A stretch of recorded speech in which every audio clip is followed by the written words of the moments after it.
दोस्तों सोचिए, आपने शादी कर ली, डॉक्टर के पास गए, बहुत खर्चा करके अपने भ्रूण मतलब एम्ब्रियो को फ्रीज करवा लिया और आपका बच्चा बस ट्रांसफर होने का इंतजार कर रहा है। तभी नया कानून आ जाता है और कहता है सॉरी, अब आप बूढ़े हो गए हैं। क्या यह इंसाफ है? क्या यह लॉजिक है? इस अटपटे सवाल का जवाब दिया है हमारे सुप्रीम कोर्ट ने। मैं हूं आपका वकील दोस्त एडवोकेट राहुल लखेरा और आज हम सीखेंगे कि सुप्रीम कोर्ट ने सरोगेसी रेगुलेशन एक्ट 2021 के तहत तय की गई आयु सीमा को रेट्रोस्पेक्टिव तरीके से लागू करने से क्यों मना कर दिया है। यह जानकारी उन सभी लोगों के लिए बेहद जरूरी है जिन्होंने इस कानून के आने से पहले ही अपनी सरोगेसी प्रक्रिया शुरू कर दी थी। इस जजमेंट को समझने के बाद आपको पता चलेगा कि कैसे समय से पहले उठाए गए कदम भी कभी कभी आपके कानूनी अधिकार बन जाते हैं और कैसे हमारा सुप्रीम कोर्ट एक आम आदमी के मौलिक अधिकारों की रक्षा करता है। तो चलिए इस लीगल स्टोरी टेलिंग में आगे बढ़ते हैं। यह फैसला doctor Arun Muthuvel versus union of India और जुड़े हुए मामले में आया है। दोस्तों, सरोगेसी रेगुलेशन एक्ट 2021 के लागू होने के बाद उन इंटेंडिंग कपल्स मतलब इच्छुक कपल्स के सामने एक बड़ी समस्या आ गई थी जिन्होंने इस कानून के आने से पहले ही अपनी संतान पाने की प्रक्रिया शुरू कर दी थी। यानी उन्होंने अपने गैमीट्स मतलब शुक्राणु और अंडाणु निकलवा कर उन्हें फर्टिलाइज कराकर भ्रूण एम्ब्रियो बना लिया और उन्हें फ्रीज करवा लिया था। लेकिन जब उन्होंने भ्रूण को सरोगेट मदर के गर्भ में ट्रांसप्लांट करने की प्रक्रिया शुरू की तो नए कानून के तहत उनकी आयु सीमा आड़े आ गई।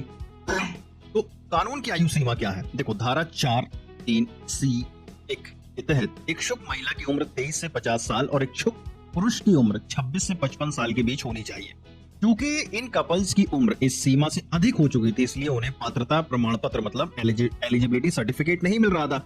उन्होंने सुप्रीम कोर्ट में याचिका लगाई कि जब उन्होंने प्रक्रिया शुरू की थी तब यह आयु सीमा नहीं थी, इसलिए यह कानून उन पर पिछली तारीख से लागू मतलब रेट्रोस्पेक्टिवली नहीं होना चाहिए।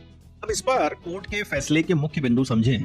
जस्टिस BV नागरत्ना और जस्टिस KV विश्वनाथन की बेंच ने एक मानवीय और तर्कसंगत फैसला सुनाया जिसके मुख्य अंश इस प्रकार है कि पहला, आयु सीमा पिछली तारीख से लागू नहीं होगी। As bar won't apply retrospectively. Court ने स्पष्ट किया कि धारा 4(3)(c) का ऑपरेशन रेट्रोस्पेक्टिव मतलब पिछली तारीख से नहीं होगा। यानी यह कानून उन कपल्स पर लागू नहीं होगा जिन्होंने इसके पहले लागू होने से पहले ही सरोगेसी की प्रक्रिया शुरू कर दी थी। दूसरा, कमेंसमेंट ऑफ प्रोसेस डिफाइंड। प्रक्रिया की शुरुआत का मतलब क्या है? देखो, कोर्ट ने कहा कि सरोगेसी प्रक्रिया की शुरुआत का मतलब सिर्फ फॉर्म भरना नहीं है। इस संदर्भ में प्रक्रिया की शुरुआत तब मानी जाएगी जब गैमीट्स निकाल लिए गए हो। दूसरा, उनको फर्टिलाइज करके भ्रूण बना लिया गया हो और उस भ्रूण को फ्रीज कर लिया गया हो। कोर्ट का मानना था कि इस स्टेज पर इच्छुक कपल अपना इरादा पूरी तरह से जाहिर कर चुका है और उनके लिए अब आगे करने को कुछ नहीं बचा है, सिर्फ सरोगेट मदर के गर्भ में भ्रूण को ट्रांसप्लांट करना ही बाकी है। तीसरी बात समझेंगे, प्रजनन संबंधी स्वायत्तता का अधिकार, right to reproductive autonomy. Court ने जोर देकर कहा कि बच्चे को जन्म देने का अधिकार यानी प्रजनन संबंधी स्वायत्तता रिप्रोडक्टिव ऑटोनॉमी संविधान के अनुच्छेद 21 के तहत जीवन के अधिकार का एक हिस्सा है। इन कपल्स का यह अधिकार उस समय क्रिस्टलाइज हो गया था जब उन्होंने पुराने कानून के तहत भ्रूण फ्रीज किए थे, क्योंकि तब कोई आयु सीमा नहीं थी। चौथा समझेंगे, माता पिता की योग्यता तय करना राज्य का काम नहीं है। केंद्र सरकार ने तर्क दिया था कि ज्यादा उम्र के माता पिता बच्चे की लंबे समय तक देखभाल के लिए उपयुक्त नहीं हो सकते। इस पर कोर्ट ने सरकार को एक मजाकिया और तर्कपूर्ण जवाब दिया। देखो, कोर्ट ने कहा कि जब कोई कपल स्वाभाविक तरीके से मतलब नेचुरली बच्चा पैदा करना चाहता है या गोद लेना चाहता है तो उस पर कोई आयु सीमा नहीं लगाई जाती। फिर सरोगेसी के लिए ही क्यों? माता पिता की योग्यता तय करना राज्य का काम नहीं है। तो भैया, जब नेचुरली बच्चा पैदा करने पर या गोद लेने पर कोई एज बार नहीं है तो आपको बच्चे की लॉन्ग टर्म केयर की चिंता नहीं होनी चाहिए। और जैसे ही साइंस का सहारा लिया गया आप कहने लगे ये तो बुजुर्ग हो गए। ये तो वही बात हो गई कि टेक्नोलॉजी अपनी जगह मगर बुढ़ापा अपनी जगह। सुप्रीम कोर्ट ने मुख्य रूप से दो सिद्धांतों पर अपना फैसला आधारित किया। पहला, principle of non retrospective operation of statute. Court ने स्पष्ट किया कि कोई भी कानून तब तक पिछली तारीख से लागू नहीं होता जब तक कि कानून में ऐसा साफ तौर पर लिखा ना हो।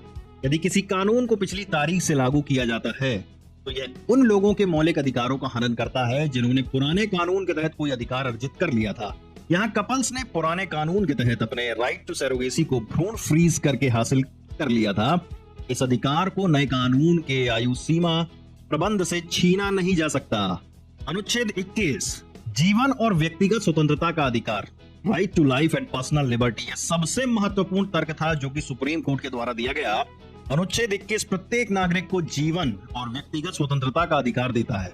कोर्ट ने माना कि संतान पैदा करने का अधिकार, राइट टू प्रोक्रिएट, और प्रजनन संबंधी विकल्प चुनने का अधिकार, right to make reproductive choices, इसी अनुच्छेद 21 के तहत एक मौलिक अधिकार है। भ्रूण को फ्रीज करवाना माता पिता बनने के उनके इरादे की ठोस अभिव्यक्ति थी और यह अधिकार नए कानून के आने से पहले ही उन्हें मिल चुका था। दोस्तों, यह फैसला सिर्फ उन 3 कपल्स के लिए राहत नहीं है, बल्कि यह न्यायपालिका की उस समझदारी को दिखाता है जो कानून के शब्दों के साथ साथ उनके उद्देश्य को भी समझती है।